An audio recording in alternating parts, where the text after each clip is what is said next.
je vais chanter un cantique pour dire merci à Dieu. Alléluia. Peut-être que vous le connaissez, et peut-être aussi qu'on n'a pas la même manière de chanter.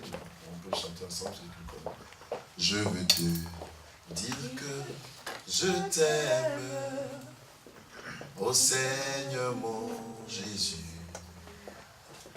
dans ton amour suprême, tu m'as donné pour ton salut. Je suis libre, je veux te louer, de tout mon cœur t'adorer. C'est mon désir de me prosterner devant celui qui m'a sauvé. Alléluia. Alléluia. Alléluia. Vous savez, à quelques moments que ce soit, il faut exprimer sa reconnaissance non seulement à Dieu, mais il faut dire à Dieu que nous l'aimons. Amen. Voilà, Seigneur, je t'aime. Quelqu'un a dit, mais j'ai vu quelqu'un écrit sur le net, un ami pasteur, puis il a dit, j'aime ma femme. Je lui ai dit, au lieu de venir écrire ça ici, dis à ta femme directement que tu l'aimes. Peut-être ta femme ne sait même pas que Facebook existe. Peut-être elle ne peut même pas aller sur Facebook. Mais va lui dire. Ouais, chaque matin, il faut apprendre à dire à ta femme, à ton mari que tu l'aimes. Parce que la Bible dit quoi? Les bontés de l'Éternel ne sont point épuisées. Amen, amen. Elles se renouvellent chaque matin. C'est pour cela un père, une mère doit pouvoir dire à ses enfants, chaque matin, je vous aime.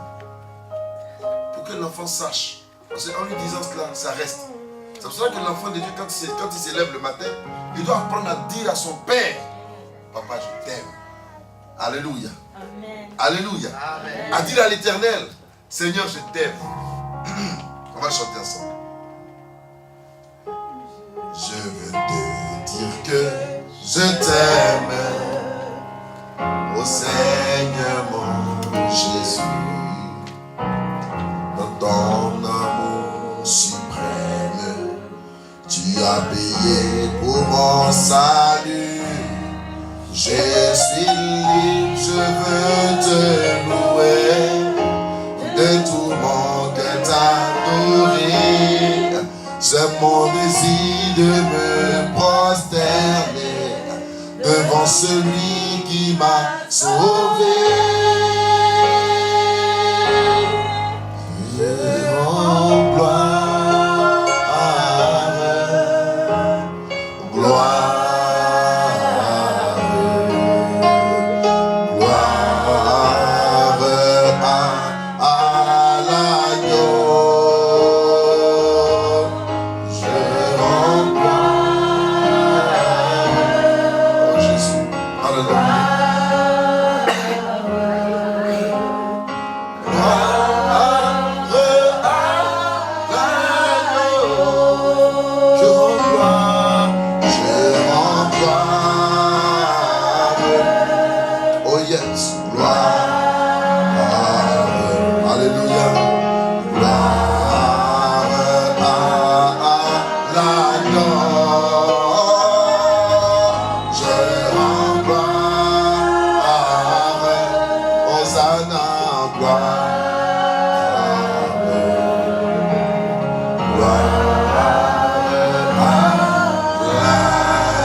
Acclame le Dieu que tu es. Acclame le Dieu que tu es. Alléluia.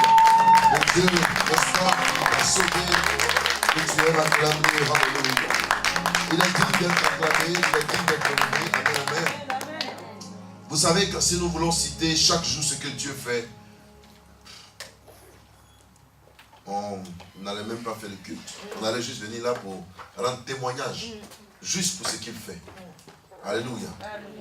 Parce que, ne serait-ce que pour ma petite vie et pour ma petite famille, il fait beaucoup. Alléluia. Et je suis convaincu que s'il fait beaucoup pour nous, c'est que pour toi-même c'est gâté. C'est pour toi dit encore une fois. Alléluia. Voilà, c'est que pour toi-même il fait, ça veut dire que pour toi-même il fait beaucoup trop.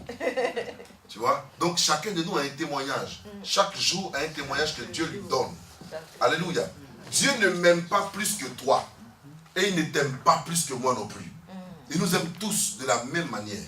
Voici pourquoi, pour sauver l'humanité, il n'a pas donné son fils pour une seule personne. Alléluia. Amen. Jean chapitre 3, le verset 16 dit, car Dieu a tellement aimé le monde, amen, amen, qu'il a donné son fils unique, afin que quiconque, c'est-à-dire n'importe qui, croit en lui, ne périsse pas, mais qu'il soit sauvé. Amen. Alléluia. C'est-à-dire si le blanc croit en lui, qu'il soit sauvé. Si le noir croit en lui, qu'il soit sauvé. Si le jaune croit en lui, qu'il soit sauvé. Bon, s'il y en a des verts qui croient en lui, qu'ils soient aussi sauvés. Alléluia. Alléluia. Est-ce qu'on peut acclamer le nom de Dieu? Amen.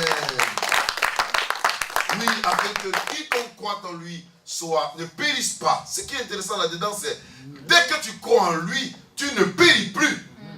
Amen. Amen. Or, celui qui ne périt pas, à celui qui ne périt pas, il donne un témoignage. Amen. Alléluia. Amen. Celui qui périt n'a pas de témoignage. Qu'est-ce qu'il dirait? La vie s'arrête là pour lui. Amen. Mais ce qu'il rencontre, on appelle cela le souffre. On appelle ça l'enfer. Mais avec Dieu, la Bible dit, nous ferons des exploits. Amen. Donc, celui qui croit en lui ne périsse point, mais qu'il ait la vie éternelle. Donc, comprends une chose. Dès du moment où tu crois en lui, la seule chose qu'il te prépare comme bénédiction, comme grande bénédiction, c'est la vie éternelle. Amen. Alléluia. Alléluia. Alléluia. Amen. Si nous sommes réunis ici ce matin, c'est pour la vie éternelle. Amen. C'est ça la grande bénédiction. C'est ça la bénédiction finale. Je peux avoir une voiture, c'est une bénédiction. Mais c'est une bénédiction partielle. C'est-à-dire qu'il va passer. Je peux avoir de beaux vêtements comme une bénédiction. Un don en nature comme en argent, c'est une bénédiction. Alléluia. Amen. Mais ça va passer là. Parce que je ne vais pas aller au ciel avec les vêtements, ni avec la maison que certainement quelqu'un m'a offert comme don. Mais non, ou que j'ai construite à la sueur de mon front. Non, ça n'ira pas avec moi. Alléluia. Amen. Mais le meilleur cadeau, la meilleure bénédiction que le Seigneur nous offre, qui est avec nous ici et qui sera avec nous là-haut, c'est la vie éternelle. Amen. Amen, amen. Amen. C'est la vie éternelle. Et c'est ça le message que Christ est venu nous dire. Quand il nous dit dans Jean 14, il dit, n'ayez pas peur. Croyez en moi et puis croyez en Dieu. Moi, je m'en vais au Père, je vais vous préparer juste une place. Afin que là où je suis, vous y soyez aussi. Bon, c'est vrai, il y en a qui disent souvent, non, le paradis c'est sur la terre, on a compris. Mais Jésus dit que là où il sera, moi aussi je serai. Bon, c'est où ça? Si on dit que le paradis est sur la terre, et puis Jésus dit, là où il va être là, moi je serai là-bas aussi, parce qu'il allait me préparer une place. Bon, si c'est la terre ici, c'est qu'il habite quelque part, vers Dijon, il faut qu'on y aille là-bas rapidement. Sinon les gens vont finir de prendre la place. Oui, ça c'est sûr. Amen. Amen. Ou si c'est quelque part en Afrique, les gars, préparons les billets d'avion. Allons vite. Amen, amen. Amen. Mais lui seul connaît le lieu. Et c'est pour ça qu'il nous dit qu'il nous donne la vie éternelle et nous serons avec lui. Le dimanche surpassé, nous avons commencé un enseignement que je vais terminer, alléluia, amen, sur les 7 promesses de Dieu pour l'appel. Alléluia. Quand Dieu t'appelle dans sa maison, il y a 7 promesses qui t'accompagnent. Alléluia. Amen. Il y a 7 promesses qui t'accompagnent et on avait parlé jusqu'à, je crois, 5 points. Et aujourd'hui, on va terminer, mais je vais rapidement passer là-dessus. Je disais comme ça que quand Dieu nous appelle, il nous accompagne, il nous fait accompagner par des promesses bien précises pour que tu vives ton appel dans l'assurance totale. Amen. Amen. Voilà. Dieu t'a appelé, tu n'étais pas chrétien, tu n'étais pas dans la maison de Dieu, et de là où tu étais, dans le néant, là où tu étais, j'appelle l'autre monde le néant parce que sans Christ, on est mort. Amen. Voilà. Sans Christ, il n'y a pas de vie. Donc j'appelle cette vie-là, cette vie sans Christ-là, le néant. C'est une vie qui n'existe même pas. Vous comprenez? Donc du coup, le fait que je sois en Christ, alléluia, ça nous donne cet aspect-là de voir en lui notre avenir. submergés. Et qu'est-ce que cela veut dire? Cela veut dire désormais que il nous met dans une assurance totale pour que nous ne craignons pas. Il y en a qui disent, mais voilà, j'ai tout abandonné. Je suis venu à Christ. Mais la suite, c'est quoi? Amen. Amen. La suite, c'est attends. Il ne faut pas te presser. Vis selon ses principes. Vis selon ses préceptes. Vis selon sa parole. Et la suite, tu sauras. Parce que ça vient tout seul. Alléluia. Amen. Alléluia. Amen. Alléluia. Amen. Je peux entrer dans une maison où il y a la lumière et j'essaie d'appuyer sur l'interrupteur pour que cela me donne la lumière. Si j'appuie sur l'interrupteur, ça me donnera de la lumière. C'est quand il fait noir, c'est les règlements de la maison. Amen, amen. Mais si je rentre dans la maison, et parce qu'on m'a dit d'entrer dans la maison, je rentre et puis je suis arrêté là. Bon, je suis rentré, où est la lumière là? Oh, tu cherches la lumière, appuie sur l'interrupteur. Et l'interrupteur ici, c'est faire la volonté de Dieu. Amen. Ensuite, tu verras la lumière qui va t'éclairer. Alléluia. Amen. Fais la volonté de Dieu, ensuite tu verras la lumière qui va t'éclairer. Voilà. Et donc Dieu nous donne l'assurance. Et cette assurance-là, on a dit qu'on pouvait le voir dans Jean chapitre 14, verset 1. Et Genèse chapitre 12, verset 1 à 4. Le premier point, on a dit, Dieu a un appel pour ta vie. Donc, pour la vie de chacun de nous, Dieu a un appel. Alléluia. Le fait que tu deviennes chrétienne, Dieu t'appelle de quelque part à devenir chrétien. Amen, amen. Amen. Chrétien, c'est ce qui signifie petit Christ. Donc, enfant du royaume. Alléluia. Amen. Voilà. Donc, Dieu t'appelle à devenir. Et puis, on avait dit comme ça dans Jérémie, chapitre 29, versets 11 à 12, qu'on va lire ça rapidement. Certainement, on connaît ça par cœur. On va lire ça rapidement. Jérémie, voilà. Jérémie, chapitre 12, 29. verset 29. Oui. 29, chapitre 29, verset 11 à 12. Jérémie, chapitre, j'ai dit quoi? 29, chapitre. Jérémie, chapitre 29, verset 11 à 12. Voilà. Celui qui a trouvé, nous fait la lecture. Sinon, je fais la... J'y suis. D'accord, on y va. En effet, moi, je connais les projets que je... C'est ça qui est intéressant dans l'affaire. Vous savez, moi, j'ai toujours dit, hein, quand tu entends la parole de Dieu et qu'il te dit « moi », c'est-à-dire, quand moi, un être humain comme moi, quand je te dis « moi, je te dis », ça, c'est moi qui te dis. L'homme peut être incertain dans ses actions. Alléluia. L'homme peut ne pas apporter une certitude à la vie d'une personne. Mais quand Dieu te dit que lui, Dieu, il te dit, prends cela en compte parce que ça peut s'accomplir dans ta vie. Oui, allons-y.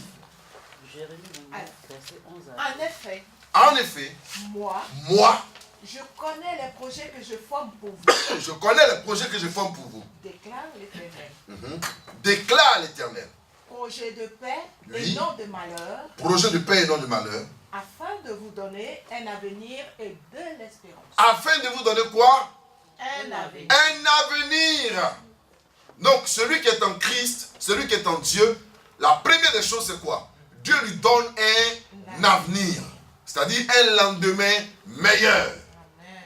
Et le lendemain meilleur, c'est la paix qu'il t'accorde. Alléluia. Non, ce n'est pas d'avoir une richesse inouïe. Ce n'est pas ça d'abord. Alléluia. Parce que, comprenez que quelqu'un peut avoir beaucoup d'argent, comme les hommes de ce monde, mais il peut ne pas avoir la paix intérieure. On a vu des gens qui en ont et qui en ont, mais ça ne leur a jamais donné la paix. Au contraire, ils continuent de s'entretuer, ils continuent de s'empoisonner, de s'empoigner, pour avoir encore et encore. Mais ça ne peut pas leur donner la paix. Mais Dieu, là, il nous garantit un avenir meilleur. Amen. Alléluia. Amen. Amen. Alors, vous m'appellerez. Et vous partirez. Vous me prierez. Et je vous exaucerai. Amen. C'est pas ça une assurance? Merci. Amen. Demeure béni. Alléluia. C'est pas ça une assurance? Regardez, il dit, vous m'appellerez et vous partirez. Nous venons ici, nous assembler là. Nous prions les uns pour les autres. Certains diraient, ben on a prié pour moi, j'ai rien vu. Non, il dit, vous m'appellerez et vous partirez. C'est-à-dire, après la prière qu'on ait faite pour toi, il faut être sûr que le Seigneur a entendu. Amen. Il dit, vous me prierez et je vous exaucerai. Nous avons la ferme assurance que Dieu nous exaucera. Amen. Amen. Donc soyons-en sûrs qu'il va nous exaucer. Donc n'ayons pas peur, ne craignons pas, ne doutons pas en aucun cas. Parce que l'Éternel nous a fait. Et il nous a appelés pour nous donner de l'assurance. Dans le deuxième point, c'est pour ça que j'aime beaucoup le cantique qui dit « J'ai l'assurance de mon salut par la présence du Seigneur Jésus. Son sang m'a lavé, m'a racheté, et l'Esprit Saint m'a régénéré. C'est mon histoire, c'est là mon chant. Louez mon sauveur à chaque instant. C'est mon histoire, c'est là mon chant. Louez mon sauveur à chaque instant. Parce que celui qui connaît les promesses de l'Éternel ne s'abstient pas à louer l'Éternel. Amen. Chaque jour, il prend le temps de louer Dieu, d'adorer Dieu, parce qu'il sait que l'Éternel dit de l'appeler. Donc Dieu dit de l'appeler, appelle-le à tout moment. Alléluia. Amen. Toi, prends ton temps pour l'appeler. Le reste, ça lui appartient. Amen. Amen. L'heure à laquelle il va t'exaucer lui appartient. Amen. Mais sois sûr qu'il n'est pas un homme pour mentir, ni un fils de l'homme pour se repentir. Si moi il te dit je vais venir, je peux ne pas venir à cause de l'embouteillage. Je peux ne pas venir parce que peut-être ma femme a fait un bon plat. Je peux ne pas venir parce que peut-être le petit est tombé, on doit l'envoyer rapidement à l'hôpital. Alléluia. Je peux ne pas venir parce que quelque chose m'en a empêché. Mais Dieu, rien ne peut l'empêcher de venir vers toi. Amen. Alléluia. Amen. Rien ne peut l'empêcher de venir vers toi. S'il te dit qu'il vient, il viendra. Amen. S'il te dit qu'il arrive, il viendra. Il arrive. Donc il n'est pas un homme pour mentir, ni un fils de l'homme pour se repentir. S'il t'a dit qu'il te donnera, il te donnera. Amen. Voici pourquoi quand Dieu nous appelle, il faut que nous-mêmes nous soyons, nous puissions, n'est-ce pas, non seulement l'accepter, mais reconnaître qu'il est un Père. Reconnaître que sans lui nous ne sommes rien, et reconnaître que c'est avec lui qu'on peut avoir la vie. Amen. Alléluia. Amen. Oui, si tu reconnais qu'il peut le faire pour toi, vas-y, engage-toi. Il y a le jeune frère qui n'est pas venu ce matin là, et qui m'a dit qu'il n'a pas eu son bac, donc il a passé son bac, il n'a pas eu. Et puis je lui ai dit, j'espère que tu n'es pas triste. Il m'a dit peut-être, mais maintenant ça va. Je lui ai dit, ah, gloire à Dieu. Bénis le Seigneur. Tu étais sûr d'avoir ton bac? Il dit, vraiment, j'étais sûr, mais je n'étais pas bien sûr. Ah. J'étais sûr, mais je n'étais pas bien sûr. Il dit, dis-moi, assieds-toi, viens en causer. Quelles sont tes lacunes? Il dit, ah, ça c'est une question. Hein. Et vraiment, les maths, je ne comprends rien dedans. Il dit, ah, tu comprends rien dans les maths? Il dit, oui. Et puis il m'a dit une autre matière dans laquelle vraiment ça ne va pas. Il dit, mais quand toi-même tu regardes, les maths c'est quand même les matières de base. Tu ne peux pas jouer avec ça. Bon, imagine-toi que le Seigneur te fait grâce et qu'il te donne le bac. Et arrivé devant, tu rencontres une situation où le maths dans laquelle tu n'étais pas fort, et puis on te met dans une situation où tu dois gérer ça devant. Mais tu vas tuer le pays. Il dit ça, vraiment c'est vrai. Il dit bon, est-ce que tu es content de reprendre? Est-ce que tu veux reprendre? Il dit oui, je suis content de reprendre et je vais reprendre. Et je lui ai raconté une petite histoire. Je lui ai dit qu'il y avait trois amis très intimes qui allaient, qui étaient en terminale et qui devaient passer le bac. Donc c'était en Côte d'Ivoire. Et parmi les trois amis, il y avait un chrétien et les deux autres étaient des païens. Et puis, les païens là, leur papa était très aisé. Ils avaient beaucoup d'argent. Donc le chrétien, lui vraiment, ses parents étaient vraiment pauvres. Et il devait relever ce défi avant son bac pour faire honneur à sa famille. Donc chaque jour, il était à l'église, il priait, il implorait Dieu. Mais les trois amis là, en tout cas, ils sont intimes. Et ils se sont dit que quand ils vont avoir le bac, ils vont aller fêter ça hors d'Abidjan. Et puis, quand les résultats du bac sont arrivés, les deux païens ont eu le bac, mais le chrétien n'a pas eu le bac. Imaginez la réaction. En tout cas, il nous a trouvés à l'église. C'est quel Dieu on sait ici? Hein? Moi, chrétien, je n'ai pas eu. Mais les païens là, qui n'adorent pas Dieu, ils ont eu le bac. Il s'est mis à pleurer. À dire, Seigneur, c'est mieux que tu prennes ma vie. Honte ça là. Je ne veux pas voir ça. On n'avait pas les mots pour le consoler. Parce que vous savez, sur le fait, c'est difficile. On lui a seulement dit, reste tranquille. Dieu sait ce qu'il fait. Toutes choses concourent au bien de ceux qui aiment Dieu. Attends de voir. Et les parents des païens étaient tellement contents qu'il y a un des petits là qui avait, lui il avait déjà le permis. Et son père lui a donné la voiture. Ils sont allés à Yamoussoukro, c'est-à-dire à 200 km d'Abidjan, 250 km d'Abidjan. Ils sont allés fêter.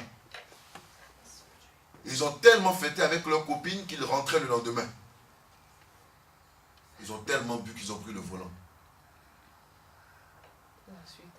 Mais arrivé à Abidjan, à la montée de la petite pente qui rentre à Abidjan, à Jesco, un accident s'est produit là. Ils sont morts. Leurs copines aussi sont décédées. Quand la police a appelé leurs parents, ils ont informé, les pleurs ont commencé. Oh, ils n'habitent pas pratiquement loin. Et il y a un jeune homme qui est quitté dans l'autre famille qui allait. Et petit Dieu, heureusement que toi tu es là. Tes amis viennent de mourir. Quoi? Ah oui, tes amis qui ont eu le bac viennent de mourir. Alors il faut voir le petit là, courir, il allait directement à l'église. Il a commencé à se repentir. Seigneur, pardonne-moi si je t'ai parlé mal. Parce que si j'avais eu le bac, je serais avec mes amis à Yamoussoukro. Et voici comment le retour allait être. Mais tu as voulu me préserver de quelque chose. Voilà pourquoi tu ne m'as pas donné cette grâce-là. Souvent, vous savez, on peut demander des choses à Dieu et puis Dieu peut ne pas donner ça dans l'immédiat. Il ne faut pas maudire Dieu. Il faut être sûr que celui à qui tu as demandé là, c'est lui qui donne. Amen. Et il va t'accorder, mais selon son temps et dans son plan. S'il te donne ça maintenant, peut-être que ce n'est pas bon pour toi. Donc comme c'est lui qui sait lire dans l'avenir, vous voyez le texte qu'on a lu là, il assure ton avenir. Donc dans ton avenir, il n'a pas programmé ça. Il ne va pas te donner. C'est pour ça que pour l'enfant de Dieu, l'échec n'existe pas. N'appelle pas ce que tout le monde appelle échec, échec. Amen. Amen. Mais vois ce que tout le monde appelle échec dans ta vie comme le choix de Dieu pour mieux te positionner et pour mieux te faire avancer. Amen. Amen. Alléluia. L'enfant de Dieu doit pouvoir connaître la volonté de Dieu manifeste pour sa vie. C'est pour ça que quand Dieu t'appelle dans sa maison, cherche à connaître ce qu'on appelle la volonté de Dieu. Et marche selon la volonté de Dieu. Ce n'est pas parce que je n'ai pas mangé aujourd'hui que je vais maudire Dieu. Amen non. Ce n'est pas parce qu'aujourd'hui j'ai dormi dehors que je vais maudire Dieu. Amen non. Ce n'est pas parce qu'aujourd'hui quelqu'un m'a promis quelque chose qu'il ne m'a pas donné que je vais maudire Dieu. Amen non. S'il ne m'a pas donné, c'est que Dieu n'a pas voulu qu'il me donne. Amen. Si je n'ai pas à manger aujourd'hui, c'est que le Seigneur veut certainement que je gêne un peu. Pour une situation peut-être qui allait m'arriver et il allait me faire éviter cela. Alléluia. Amen. Le point 2 dit ceci. Dieu nous appelle. Il dit, Dieu t'appelle par ton nom et veut t'impliquer dans l'œuvre libératrice. Donc, premièrement, il nous appelle, il nous met en assurance. Deuxièmement, quand il nous appelle là par notre nom. Dieu ne va jamais t'appeler par le nom de Kwadjo. Parce que tu n'es pas Kwadjo. Bon, quand je dis Kwadjo, c'est un Côte d'Ivoire. Tu penses que c'est un arbre? Non, ce n'est pas un arbre, c'est un nom ivoirien.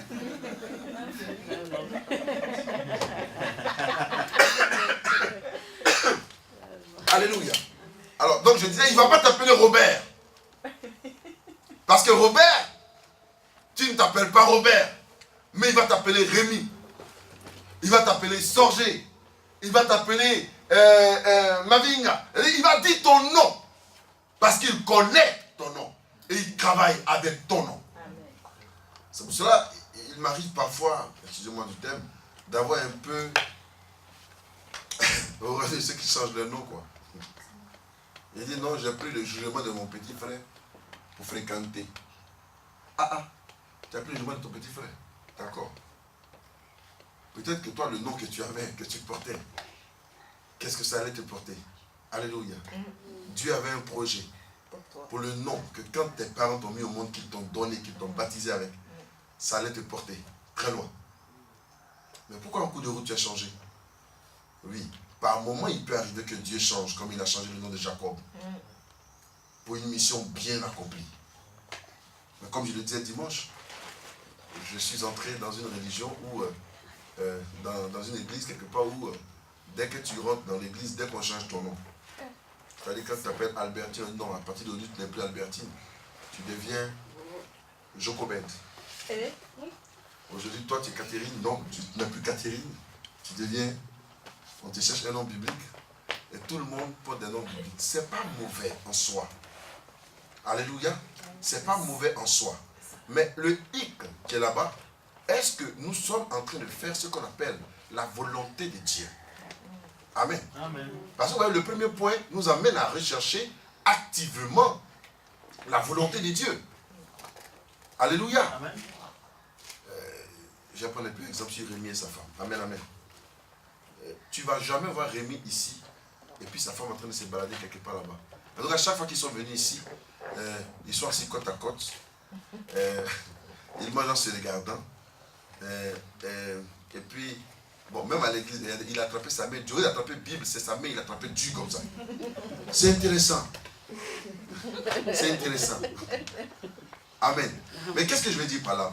Je veux dire que il a appris à connaître sa femme a appris à le connaître. Amen. Il sait ce que sa femme n'aime pas, sa femme sait ce qu'il n'aime pas. Donc du coup, chacun fait attention. Pour ne pas blesser l'autre. Alléluia. Et quand nous venons dans la maison de Dieu, c'est la même chose. La première des choses que nous devons chercher, c'est de chercher à connaître ce que c'est que la volonté du Père. Amen. Pas notre volonté à nous. Non. Parce que notre volonté à nous ne peut pas nous faire avancer. Mais la volonté du Père peut nous faire avancer. Amen. Amen. Il y en a qui me disent, ben, moi, voici ce que je veux. Oui, ce que tu veux est intéressant. Mais qu'est-ce que Dieu lui veut? Alléluia. Amen. Ce que Dieu veut est plus intéressant que ce que toi tu veux. Parce que toi tu es limité. Mais mon Dieu n'est pas limité. Amen. Alléluia. Amen. Donc, Dieu appelle par ton nom. Il t'appelle par ton nom. Si tu t'appelles Geneviève, il t'appelle Geneviève. Il a fait avec Jacob. Quand il a appelé, selon Ésaïe chapitre 43, il a dit, je t'appelle par ton nom et tu m'appartiens. Alléluia. Amen. Et on avait donné les versets qui suivent comme 1 Corinthiens 1, 28, 31, Ésaïe 43, verset 1, 1 Samuel 3, 4. Quand il a appelé Samuel, il n'a pas dit Élie, il a dit Samuel. Alléluia. Amen. Donc, tu es là parce que Dieu connaît ton nom. Amen. Tu es là parce qu'il t'a appelé. Tu es là parce qu'il veut collaborer avec toi. Maintenant, pourquoi il t'a appelé? Il t'a appelé parce qu'il veut te faire participer de l'œuvre libératrice. Quelle est l'œuvre libératrice? L'œuvre libératrice, c'est qu'il t'appelle pour que toi, tu ailles de la même manière dont tu as été libéré, amen, amen, tu puisses aller aussi libérer les autres. En leur annonçant la bonne nouvelle. En leur disant que Jésus est mort sur la croix, Jésus est ressuscité, il n'est pas resté dans le tombeau, mais il est sorti de son tombeau libre vainqueur et il est capable de changer notre vie. Amen, amen. Imaginez-vous que certainement, j'étais certainement peut-être un drogué, et puis voilà, j'ai accepté Christ, désormais, je ne suis plus dans la drogue, j'appartiens désormais au royaume de Dieu. Alors quand je vois des personnes qui sont là-dedans, alors je le tends la main, je leur dis, écoutez, c'est dangereux ça. Quittez dedans. J'étais dedans avec vous. J'étais dedans. Mais le Seigneur m'a libéré de cette emprise. Alléluia. Amen. Et comme il t'a libéré, tu as aussi le devoir de libérer les autres. Tu as le devoir. Dieu est capable. Amen. Alléluia. Amen. On a dit au point 3 que Dieu te connaît, il veut te relever, il veut te révéler qui tu es vraiment. et comment il est présent dans ta vie. Amen. Dans l'assurance qu'il te donne à son appel, il te connaît, il veut se révéler à toi et te révéler qui tu es véritablement. Comment je peux savoir qui je suis? Si je veux savoir qui je suis, il y a des personnes, pour savoir qui ils sont, ils vont voir dans leurs origines. Pour savoir qui ils sont. C'est-à-dire, il va chez papa, mais j'ai un trait ici, là. Je n'ai jamais su pourquoi j'ai su ce trait-là. Alors, il s'en va dans ses origines, il demande à sa maman, mais qu'est-ce que j'ai eu ici quand j'étais enfant? Vous voyez un peu? Ou bien, on m'a dit que j'appartenais à telle famille. Je ne connais même pas mon grand-père, je ne sais pas qui il est. Est-ce qu'on peut me révéler qui est mon grand-père? Ainsi de suite. Bien. Mais vous savez aussi que quand un enfant naît, on n'a jamais maudit un enfant qui naît. Alléluia. Regardez comment le pasteur Sorgé rend témoignage du bébé, de son bébé qui est né avec beaucoup d'émotion. Je vous assure, l'enfant est né. Et quand il est sorti, on l'a mis sur mon ventre. Mon ventre était tout préparé. Et il parle avec beaucoup d'émotion. Alléluia. On ne peut pas maudire un enfant. Au contraire, un enfant, on le sous-saute, on l'aime, on le caresse. Vous voyez, hein? On le cajole. Voilà. Hein? Beaucoup de choses. On lui dit beaucoup de bénédictions. Oh, la grâce de Dieu est avec toi. Oh, regarde comme il ressemble au Saint-Esprit. Oh, pourtant, on n'a jamais vu le visage du Saint-Esprit. Hey. Alléluia. On est trop fort. Donc, vous comprenez que au fur et à mesure, donc, un parent ou un père ou une mère, ce qu'il a pour son enfant, c'est toute une grande bénédiction, une portion de bénédiction. Et donc, des choses sont dites, des choses sont annoncées sur la vie de l'enfant quand il est encore petit.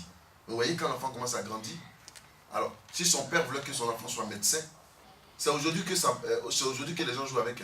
Sinon, avant, dans le temps de la Bible, si ton papa dit tu seras berger, tu seras berger. Si ton père dit que tu seras médecin, tu seras médecin. Il n'y a rien à faire. On dit là, papa peut dire, mon enfant là, je veux qu'il soit docteur. L'enfant, quand il grandit, à force d'étudier, il dit non, moi il décide d'être pilote. Et l'enfant prend sa voie de pilote, alors que le parent veut que son enfant, voilà ce qu'on avait souhaité pour l'enfant. Amen, amen. Amen. Donc, dans le troisième point, Dieu te connaît. Il veut te révéler qui tu es vraiment et comment il veut, comment il est présent dans ta vie. Ça veut dire quoi?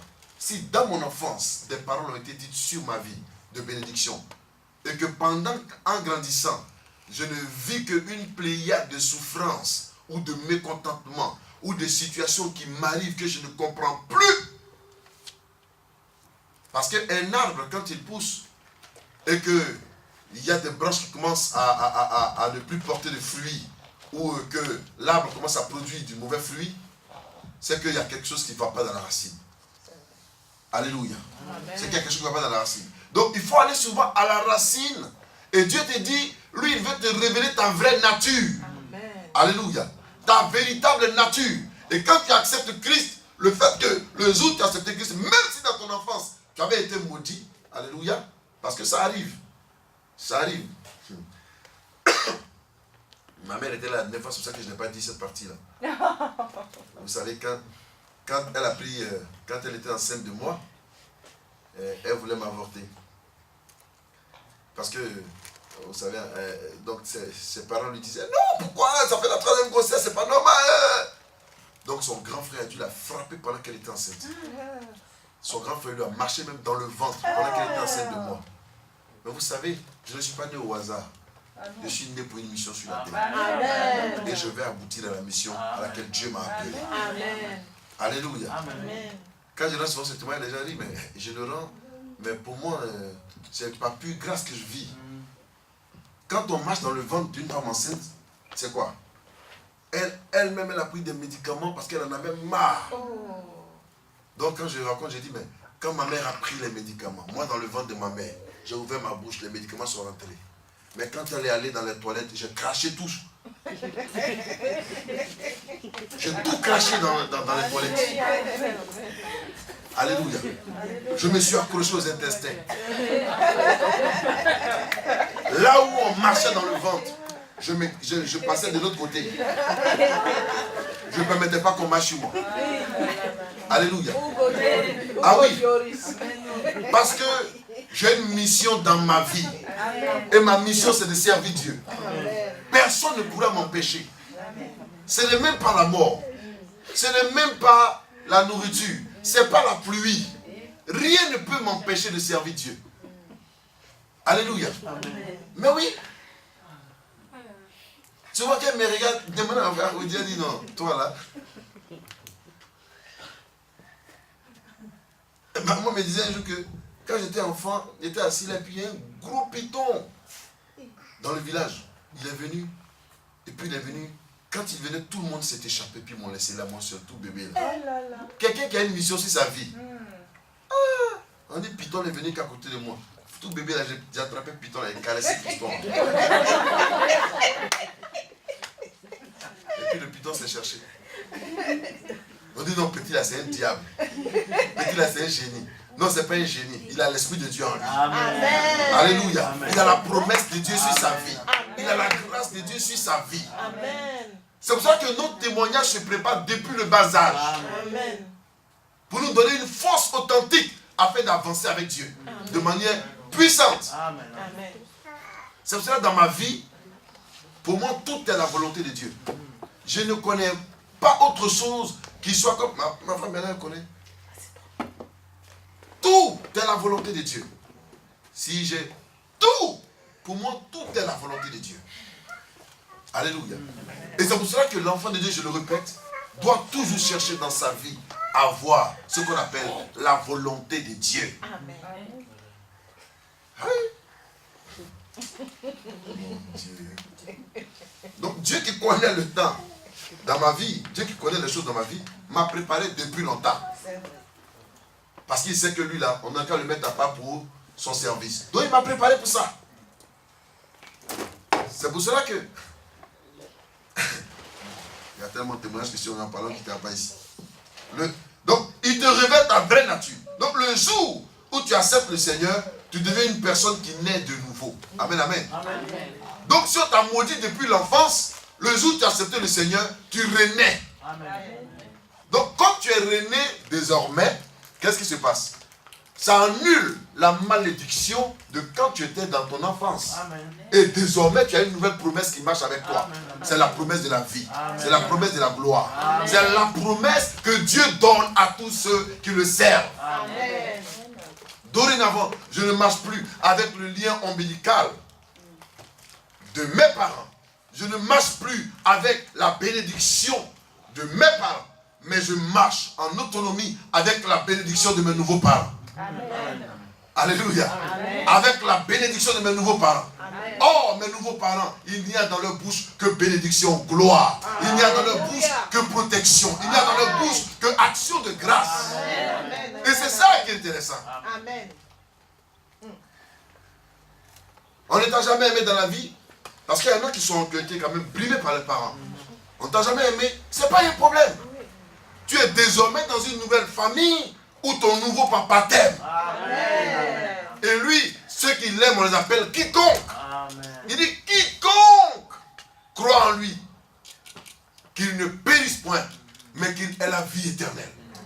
Donc, dès qu'il t'appelle, c'est pour te dire que tu es son enfant. Amen. Et donc, désormais, comme je sais que je suis un enfant de Dieu, alors, ma restauration est claire. Je marche dans l'appel avec assurance. Amen, amen. Amen. Il y en a quand ils ont un problème. Et si mon père était là. Ah, si ton père était là, il n'allait rien faire. Non. C'est parce qu'il ne peut rien faire qu'il n'est plus là. Amen.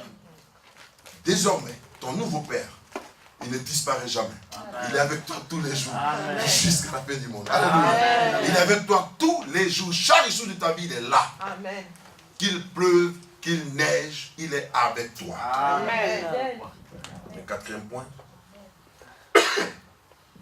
Dieu a un message unique et libérateur pour toi qu'il souhaite que tu proclames au travers le monde. Amen. Romains chapitre 8, verset 1 à 3. Dieu a un message unique. Et son message unique, c'est le message de libérer le monde. Parce que le monde qu'il avait créé n'était pas ainsi. Il avait créé un jardin. Lui, il appelle le monde un jardin. Un jardin dans lequel il avait placé Adam et Ève pour cultiver ce jardin. Mais qu'est-ce que l'homme a fait de ce jardin? On a dû écouter l'ennemi de Dieu. On a dû manger le fruit de l'arbre défendu. Et voilà ce que ça a créé dans le monde. Mes amis, le fait que nous sommes devenus chrétiens, c'est comme si nous naissons et ils nous placent dans un jardin. Et dans ce jardin de Dieu, quand tu es enfant de Dieu, chrétien désormais, et que tu continues de pécher, de faire ce que Dieu n'aime pas, alors c'est comme si tu provoquais le courroux de Dieu. C'est comme si tu continuais d'obéir à l'ennemi qui dit, mange le fruit. Et tu seras comme Dieu. Parce que c'est ça. L'homme voulait être comme Dieu. Voici pourquoi il a mangé le fruit. Parce que le diable lui a dit, oh Dieu là c'est un menteur. Si tu manges ça là, tu vas devenir comme lui. Et comme il ne souhaite pas qu'il devienne comme lui, voici pourquoi il t'a dit de ne pas manger. La femme dit, ah bon. Ça veut dire qu'elle a regardé le fruit encore une fois. Oh, le fruit là, dit, ah, c'est joli comme ça. Elle en a mangé. Elle en a aussi donné à son mari. Est-ce que vous comprenez? Nous avons l'ennemi qui se promène de quartier en quartier. C'est encore lourd. De nation en nation. Là, c'est plus fort. Mais de maison en maison. Et de cœur en cœur. Dans le but de séduire une multitude. Dans le but de nous emmener à désobéir à notre Père Céleste. Dans le but de nous emmener à ne pas entrer, n'est-ce pas, en contact avec Dieu. Dieu nous aime. Il veut que nous puissions le servir. Il veut que nous participions à son message de libérateur. Alléluia. Amen. À son message de libération. Le 5e point, Dieu t'a donné des dons et des ressources spirituelles afin que ton engagement soit empreint de puissance et d'autorité spirituelle. Jean 14, verset 12 à 13. Éphésiens 10, verset 21. Tu vois, quand Dieu t'appelle pour te sécuriser, il te donne aussi la promesse des dons. Amen, amen. La promesse des dons. Il te fait des dons. C'est pour cela que tu constates, par exemple, que tu as le don de louer l'Éternel. Souvent, tu es là. Il y en a qui disent, moi, je n'ai pas reçu de don de la part de Dieu. Qui t'a dit? Tout enfant de Dieu a un don en lui. Je n'ai pas entendu ton amen. Amen. Tout enfant de Dieu a un don en lui. Il n'y a aucun enfant de Dieu. Il n'y a personne qui n'ait accepté Christ, à qui Christ n'a pas accordé un don. Celui-là peut avoir le don de sagesse. Celui-là peut avoir le don de chanter. Celui-là peut avoir le don de jouer au piano. Celui-là peut avoir le don de jouer comment on appelle ça? Au saxophone. Alléluia. Celle-là peut avoir le don de prier. L'autre peut avoir le don de prédication. L'autre peut avoir le don de visiter. Tout est un don. C'est un fruit de don. C'est un don que Dieu nous fait. Et ce don-là, il est en toi. Amen. Essaie d'exploiter le don que Dieu t'a fait. Quel est le don que Dieu t'a apporté en toi pour te fortifier? Oui, fortifie les autres avec le don que tu as. Alléluia. C'est pour ça que chaque fois que le pasteur Sorgé nous dit, il dit, on a fini le culte, mais ceux qui veulent rester pour apprendre le clavier, oui, c'est le don qu'il a reçu de jouer et de chanter. Lui il est bourré de dons. Ah oui, il est bourré de dons. Donc venez, on va apprendre, et je vais vous apprendre. Donc il finit, il reste encore là pour apprendre. Après, quand il finit, il a encore des visites à rendre. Vraiment que Dieu te bénisse, pasteur. Alléluia. L'avant-dernier point. Tes faiblesses, tes manques et tes handicaps ne sont pas un problème pour Dieu. Quelqu'un me suit? Quand Dieu t'appelle, tes faiblesses, tes manques et tes handicaps ne sont pas un problème pour Dieu. Romains chapitre 8, verset 26 à 30. Je voudrais qu'on lise ce verset-là parce que c'est important. Romains chapitre 8, verset 26 à 30. Oui, allons-y.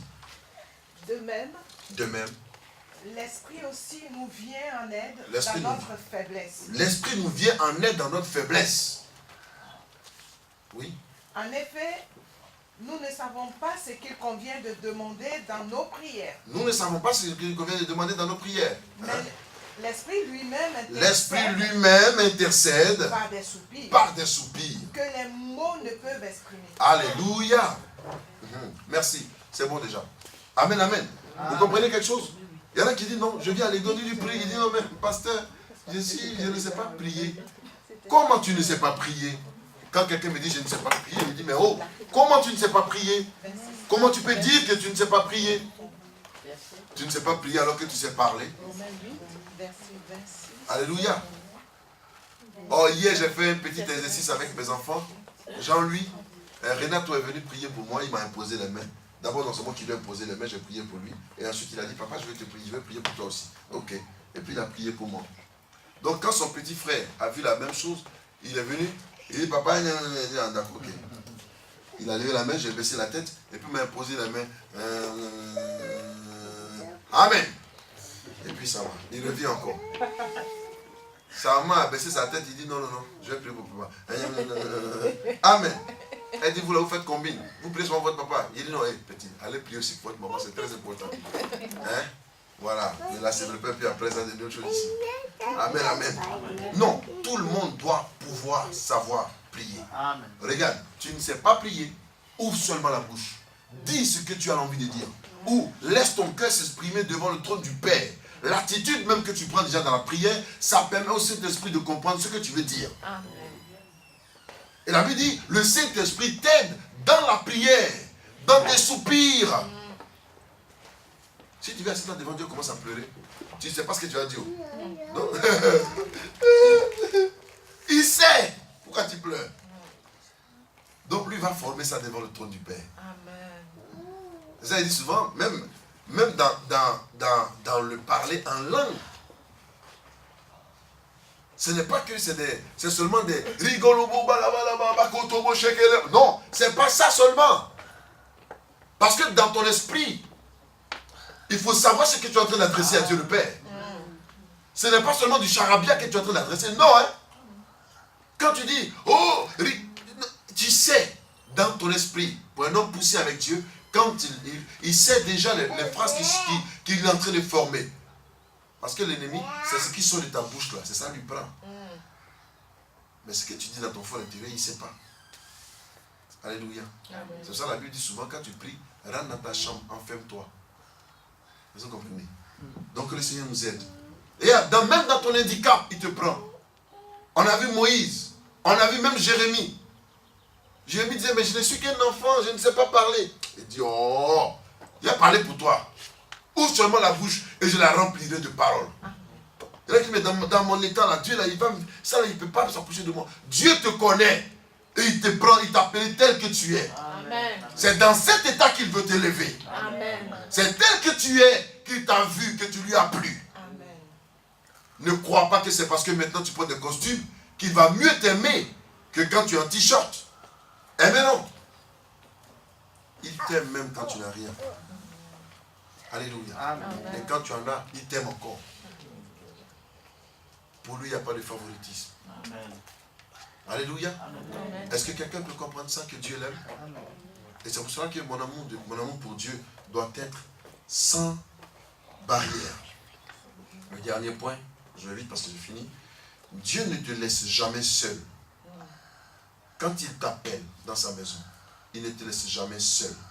Il compte tes besoins et manques au travers d'autres personnes. Il comble tes besoins et manques au travers d'autres personnes. C'est-à-dire, il peut arriver que tu es en train de servir Dieu. Il t'a appelé. Alléluia. Et il peut arriver aussi que tu n'aies rien. Tu peux trouver quelqu'un comme ça qui peut dire, voilà, le Seigneur m'a mis à cœur de te donner une chemise.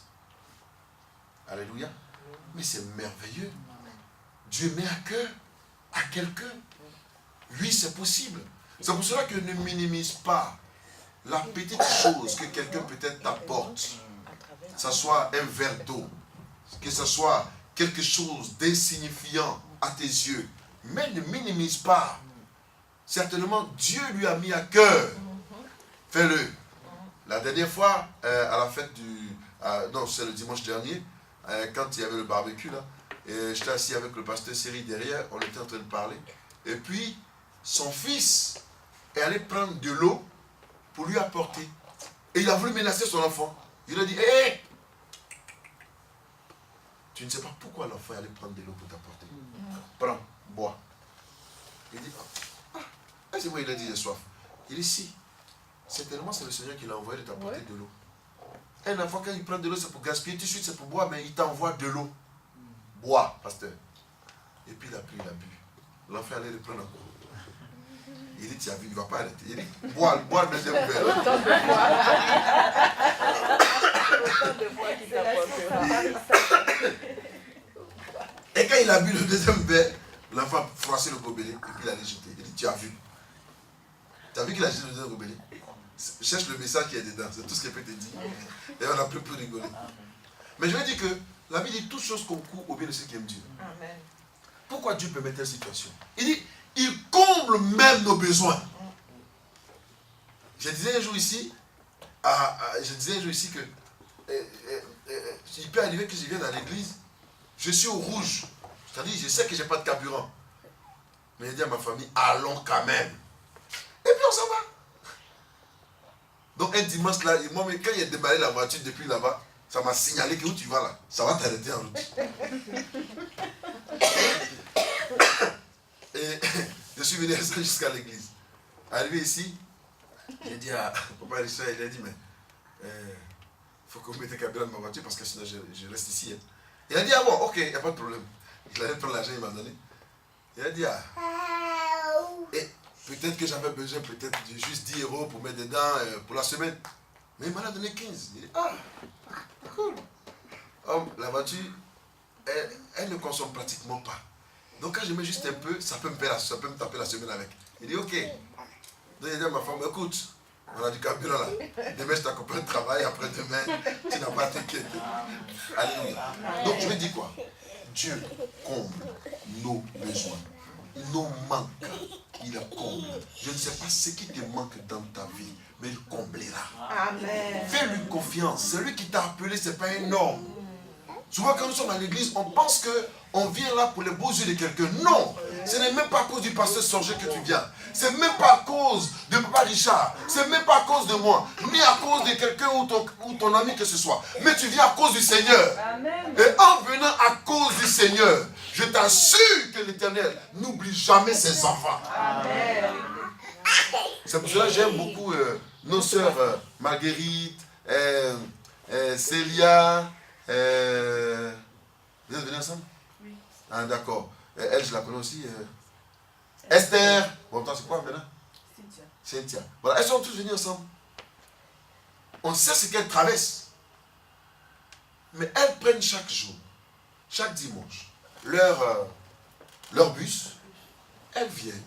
Elles finissent l'église. Elles prennent le bus. Elles retournent. C'est-à-dire, elles n'attendent pas que quelqu'un les appelle. Le jour peut-être qu'elles ne sont pas venues, c'est que peut-être elles ne se portent pas bien. Mais depuis qu'elles ont mis pied, elles y sont. Je veux qu'on acclame le Seigneur pour ces sœurs. Oui, que Dieu vraiment vous bénisse. Parce que servir Dieu, c'est se donner à fond. Servir Dieu, c'est laisser Dieu nous diriger. Et en le faisant, c'est l'Éternel qui vous bénira. Alléluia. Amen. En le faisant, c'est l'Éternel qui nous bénira. Chacun de nous a une préoccupation, chacun de nous a quelque chose. Mais je regarde droit à l'Éternel et puis j'avance. Je lis le dernier verset dans Ésaïe 41, verset 13, qui dit ceci. Car je suis l'Éternel, ton Dieu, qui fortifie ta droite, qui te dit, ne crains rien, je viens à ton secours. Je voudrais que quelqu'un apprenne ce verset par cœur. Et ça va lui faire beaucoup de bien. Ésaïe 41, verset 13. Je reprends. Car je suis l'Éternel, ton Dieu, qui fortifie ta droite, qui te dit, ne crains point, je viens à ton secours. C'est merveilleux ça. On a fini, hein? On va se tenir debout et on va dire ça ensemble. On va le répéter ensemble.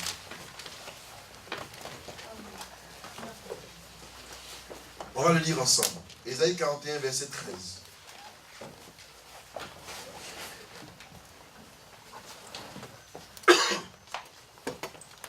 On y va. Donc, alors, si vous voulez vous répéter après moi. Car je suis l'Éternel, ton Dieu, qui fortifie ta droite, qui te dit, ne crains rien, je viens à ton secours. Alléluia. On reprend. Car je suis l'Éternel, ton Dieu, qui fortifie ta droite, qui te dit, ne crains rien, je viens à ton secours. Est-ce que l'Éternel secoue son peuple? Est-ce que l'Éternel secoue ses enfants? Ce verset dit, l'Éternel te dit de ne rien craindre. C'est lui qui t'a appelé. Il a ses promesses avec toi. Et il sera avec toi. Compte sur lui, que Dieu nous bénisse. Amen.